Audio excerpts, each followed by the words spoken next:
imagine you get the power of Doctor Strange, wherein you are able to see the future, predict all the possible outcomes of an event. So let's say the event is maybe whatever goal you want to achieve in your life. Let's say become a billionaire.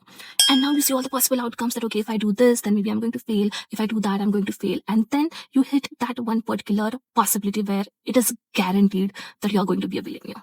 Now, what you do, obviously, you will look in what you have done in that particular path and you'll calculate those moves and try to do it in your life, replicate it in your life so that you actually become a billionaire. There are many things why it isn't this easy, but the closest you can get to being a Doctor Strange in your real life and achieve things that you want. We call it an event, let's say. So whatever event that you're planning in your life, maybe cracking an exam, maybe getting a dream job, the closest approach of you getting that thing is if you learn psychology. And now imagine if that psychology is backed by mathematics.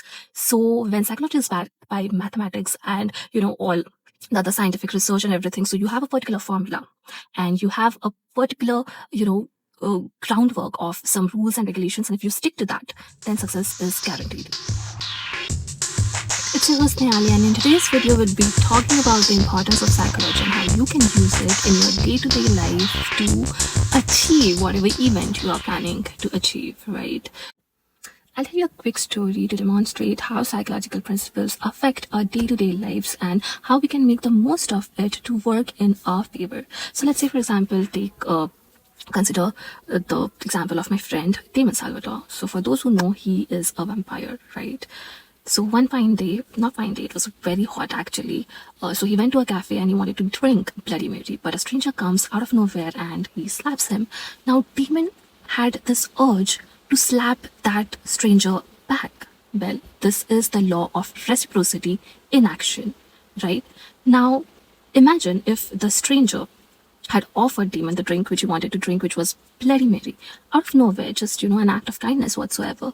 So then Damon felt that, I'm so grateful, I should return this favor to that stranger. So this is again the law of reciprocity in action. So what we have learned from here is that the law of reciprocity is not based on morality. So whether the event falls in good morals or in bad morals, irrespective of that fact, the brain's urge to reciprocate to that event, whatever the person in front of us has done to us, the brain urges for us to do the same thing back to that person, right? Now we'll talk about how we can, utilize this to the best of our advantage. That was about law of reciprocity. Now, the quote comes that people do bite back. Now, this is exactly what law of reciprocity is about. When somebody does something to you, irrespective of it being good or bad, you bite them back. And imagine Damon being a vampire, he would literally bite the other person back. So in which ways, he was really hungry, so he went to buy some vegetables in the market, and he observed that all the shopkeepers there have agreed to certain rates of the vegetables. So this is basically Nash equilibrium in action. Now, if, let's say, suppose we have a shopkeeper A who's selling tomatoes at 20 rupees and he's, getting customers and everything. So observing that, what shopkeeper B does is he lowers his prices or gives a discount and sells tomatoes for 15 rupees. So all the crowd goes to his place. Seeing that, shopkeeper A lowers his price or gives a discount and sells the tomatoes for 10 rupees, and then shopkeeper B does the same thing, 5 rupees, 3 rupees, 2 rupees, 1 rupees, but it creates a very unstable situation here. And also, if you'll consider cost prices, then there's a possibility that, by lowering the prices, they might incur a situation where their selling prices is, lesser than their cost prices. So even they don't benefit from it. So these two players are competent in the market. So they have to play in such a way that neither of them get loss and also make sure at the same time that both of them profit. But that's the major key takeaway from Nash equilibrium, which is you have to study what the pattern goes in the market, and then you have to find yourself at a stable place wherein you don't spoil anybody's business and you don't incur a loss yourself. Then only you are at a better place in whatever business you are trying to establish in the market. The third thing which happened was, I told Damon that, maybe, this one friend of mine, he invested in a stock and everything, and he got a huge profit. So obviously Damon is very impulsive. So he was like, yeah, let me do it. So this was his cognitive bias at work. So you observed the only thing which was profit in this case, and then he thought that it is this stock particularly which brings profit. So I'll invest in that. But that might not be the case because he neglected to study all the cases of the other people who had invested in the same stock but incurred a loss, right? So when you hear something or a piece of information and you feel that, oh, this is the best thing to go about, or maybe you are preparing for an exam and then a topper says that, okay, I've used this book, so I'm not denying the fact that you shouldn't use that book, right? But then maybe there are people who have used the book, but they might have not gotten good marks in the exam. So it's not entirely the probability of success which is fixated on the book, but it is actually obviously in the ability of the students and whatsoever. So basically this was an example, right?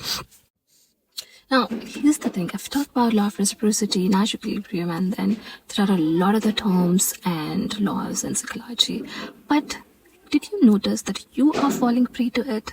Like, for example, this moment right here, right now, I am using these laws on use. Now, you would ask me how? Well, I am investing my time for, making this video, writing a script, editing, and then posting it. So this is my investment. And why am I doing it? I am doing it so that you get to learn something and you enjoy it. So that's the loan that I'm giving you, free information, free of cost.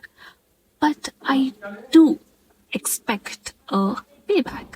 Because this is my investment, I am expecting to get something in return out of it. So the payback that I expect from your side is, mostly maybe a like, comment, subscription, so that I potentially manage to monetize my channel.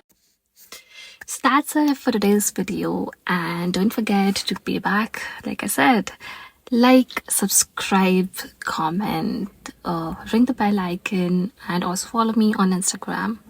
Because if you don't, like I mentioned, people do bite back. And on top of that, I have a friend who's a vampire. So Damon will come and he'll bite you and then convert you into a vampire. So as long as you want to stay human, well, you know what to do.